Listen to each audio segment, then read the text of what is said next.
Ассалаумағалейкум достар, қалайсыздар? Менің каналыма қош келдіңіздер. Бұл каналда біз Wildberries-пен және тағы да басқа бизнес темалар қозғаймыз. То есть пайдалы ақпараттар. Бүгінгі біздің тақырыбымыз Wildberries бізді тонап жатыр. То есть екінші частьті бүгін өте көп сұрақтар.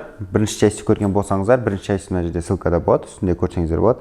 Сол жерде Wildberries бізді тонап жатыр дегенде қандай себептермен, қандай не үшін логистика қымбаттап жатыр қазір Wildberries, не үшін комиссия қымбаттап жатыр, не үшін платная приемка болып жатыр, сол сұрақтардың барлығына жауап беріп келе жатырмыз. Енді қазіргі сұрақтың жауабы Wildberries неге конкуренттер уже көбейіп кетті? Вообще Wildberries-ға кіру выгодно ма? Қазір вообще кіру керек па Wildberries-ға деген сұрақ келіп жатыр. Уже сертификация мәселесі қозғалып жатыр. Қазір кірдің, товарды салдың, өтті, ондай нәрсе жоқ, и продажалар түсіп бара жатыр. То есть бұның бәрі ненің кесірінен?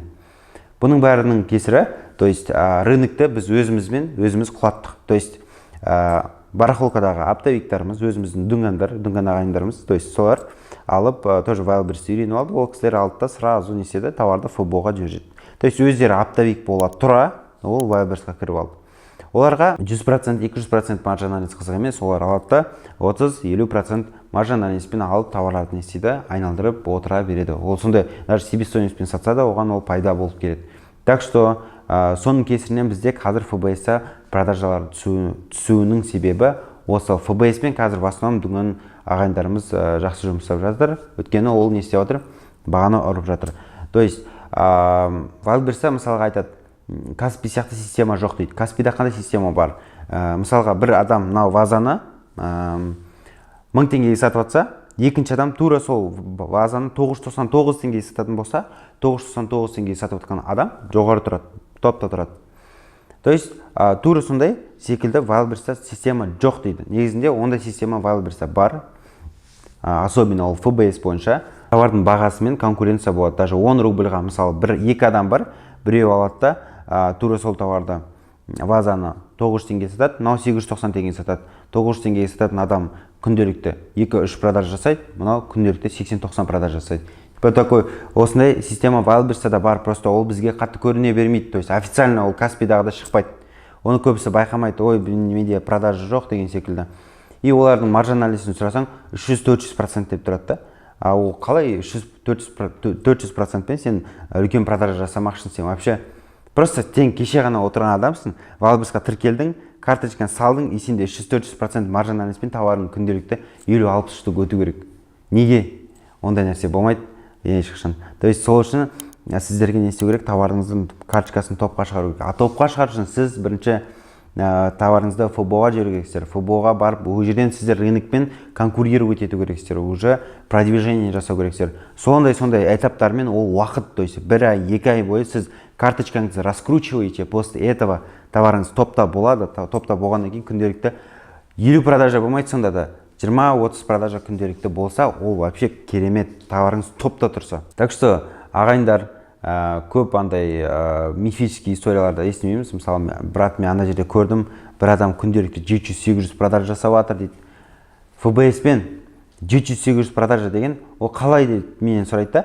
Ол мен оны біліп тұрмын, оны қалай жасайтын. ФБС-пен ол алады, бағаны ұрады, дұрыс еткізіп, олар үстінен 15% маржан анализ қояды. А 15% маржан анализ қою ол бізде ФБС бойынша өте үлкен қауіп. Неге? Өйткені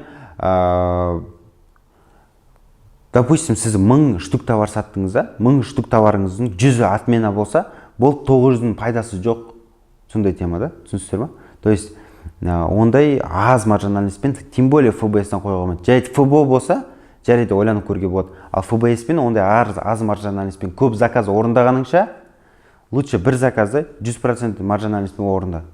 Или хотя бы 50%-пен, а не 10-15-20%-пен емес.